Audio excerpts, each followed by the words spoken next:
All right. Well, today was, our second scrimmage. I think what you want to see is a lot of improvement from the first scrimmage to the second scrimmage, which means that some of the things that you've done in practice have been very effective in helping your players improve. And I think that we certainly did that. I also think that we wanted to make things very game-like today. So even though last week's Saturday practice was sort of game situations, it really was still not a scrimmage. And today, for at least 30-some plays, we played exactly like a game with kicking situations, scores, stops, turnovers, whatever happened, and we had to go adjust and play the next play. And I think that was beneficial to the players as well. But I think one of the most important things we need to do is it's very important that our players sort of buy into the culture of what has helped us be successful here for a long, long time, and that's the intangibles that we play with, the work ethic that we have, the discipline that we play with, the toughness, the effort, and people having a great sense of urgency about how important it is to do their job so that their unit, their team, our team has a chance to be successful. And that means we have to play to a standard. And it's not really anybody else's standard, it's our standard. And I think everybody's got to buy into that. They got to buy into the team. The team having success and winning is very, very important, and that should be what everybody buys into. Be the best player that I can be so I can contribute, to the team's success. And in that, most of the time, if you do that, you create tremendous value for yourself individually. Because that means you're playing at a high level and playing like everybody likes to see you play, which is playing winning football on a consistent basis. So I think, this kind of signals the end of camp, even though we didn't have camp. We now have to have a sense of urgency to get ready for the season. We'll actually, start that when we go back to practice on Tuesday. In terms of early opponents and starting to get ready for our first game. So I was very pleased with the offense was pretty efficient today. Offensive line is playing really, really well. I think both quarterbacks, played well today. We have some explosive players at receiver. Smitty and Waddle are both playing extremely well, and some of the other guys are coming along and playing, very, very well. Really impressed with the running backs that we have. The young guys have really played well. So we have a lot of good things happening on the offensive side. Defensively, I think there was a lot of good things, but there's certainly a lot of things that we need to clean up and improve on. And again, there's a lot more inexperience on defense. They have to learn the importance of playing together, communicating. Not going out there and just pressing to try to do what they're supposed to do, but, when circumstance changes, that they know how to adapt and adjust and play together as a unit, and I think that's something that we'll continue to get better at. So from a kicking game standpoint, the specialists have done really, really well. A couple punters have been pretty consistent. Will was 4 or 5 today. I think he missed like a 55-yarder or something. So, he's been doing really well from a kicking standpoint. So, a lot of things to work on, a lot of things to improve, but certainly not at all disappointed in the progress that we made to this point. Okay, if you got questions, go ahead and please use the raise your hand function. We'll start with Tony Sakalas.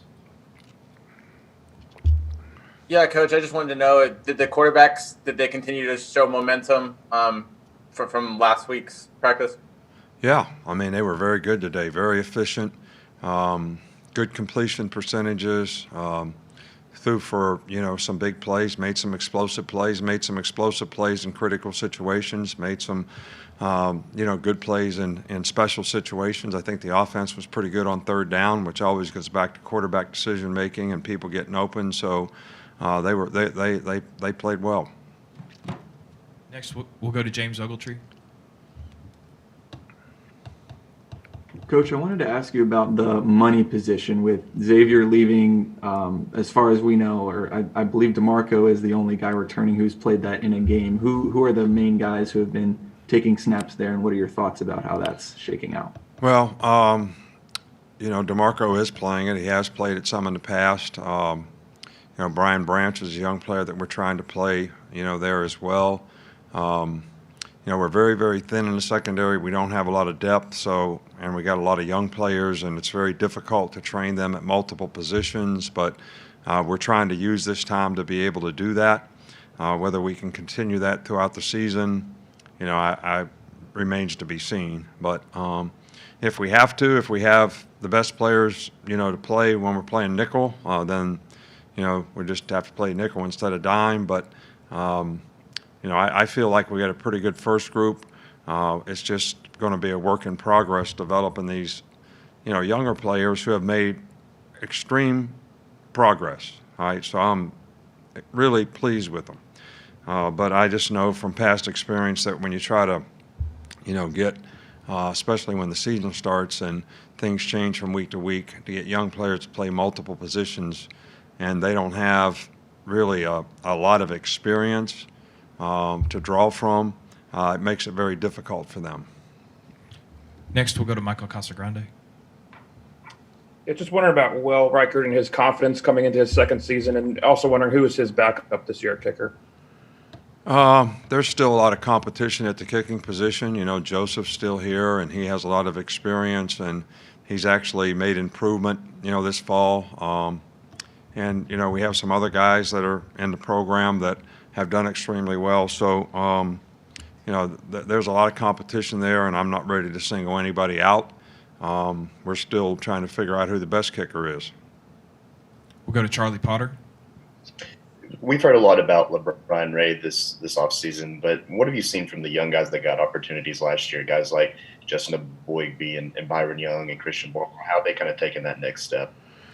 I think they're making progress. I think Justin's probably the guy that has been the most consistent guy. All those guys have made a lot of progress. Barmore has certainly been one of our best pass rushers. He's going to be out for a few days with a knee injury, not significant, not serious, but so he didn't work today, but he has done it really, really well. But we got to get these guys to be good all-around players. We got to get them to be able to rush the passer. Some of them play the run. Got to improve rushing the passer. We got some guys that rush the passer well, and they've got to improve on playing the run. So, it's kind of a group effort to get that group continuing to improve. Without watching the film today, I can't really comment on exactly, how we did. But for the most part, we have been a little more physical up front. And, we're getting challenged every day because we got a pretty good, offensive line. I've been pleased with the way they've played. So, it's good competition for everybody. We'll go to Mike Rodak now.